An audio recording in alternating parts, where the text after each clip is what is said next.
Hey guys, Jared here with Flint Rifles. I'm here today to talk to you about our rifle lineup. And the first one we're going to talk about is the Bomber.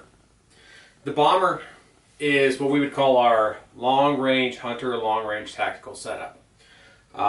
You will notice that on a couple of these models here, you will see a vertical grip. And the stocks that we primarily use for these builds are either a Manners EH1, a AG Composite Alpine Hunter, or as we have right here, an AG Composite K2.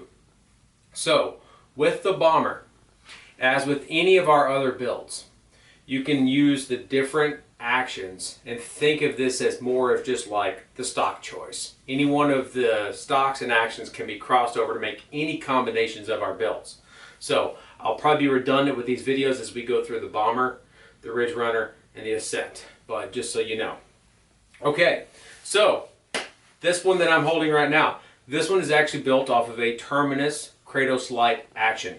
It's chambered in 280 Ackley improved. It's wearing a Proof Sendero Light 1 1/8 twist barrel. We've got a Hawkins Precision 3-port slab muzzle brake. We modify the brakes with 3 holes on top. What this is doing is to help mitigating recoil and also muzzle jump.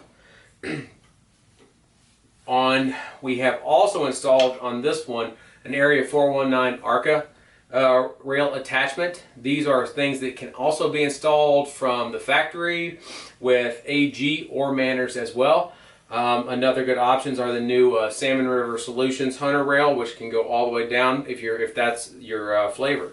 Now this one is also wearing a Hawkins Obendorf BDL floor plate. Another option with these builds is the new Hawkins Hunter detachable box mag, or you can run say like a Hawkins M5 bottom metal, which then for say if somebody's wanting to do like a PRS style NRL Hunter setup like that, then that way you could run a 5-10 round mag for something like that.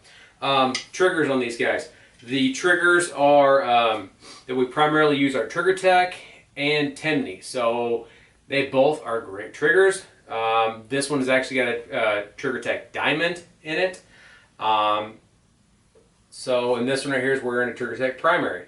So I find that each one of them work well for a hunting situation. Honestly, the Primary or the Special is great. If you really want to do some of that lighter bench rest shooting or whatnot, then that's where the Diamond comes in because of the weight. You can really tune that thing down.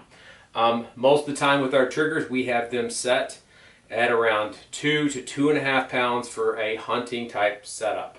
That's something whenever you call in, I will ask that, we'll talk about it.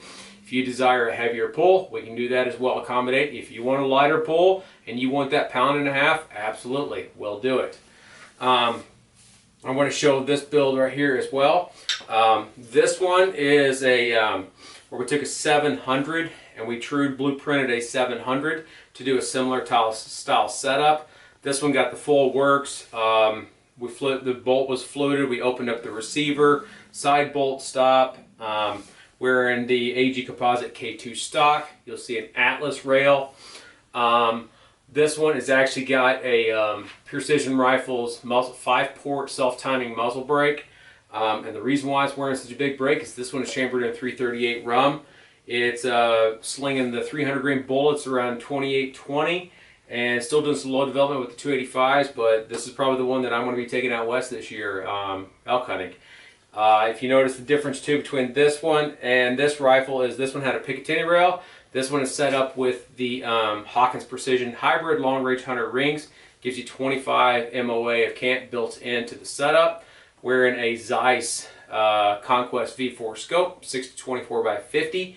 Gives me about 80 minutes of revolution there inside the optic. Yeah, so this is our Bomber. Like I said, we can go anything as far as caliber goes. Anything you see on the website, we got it out there. We can go short action, we can go mid-range, we can go to big, long.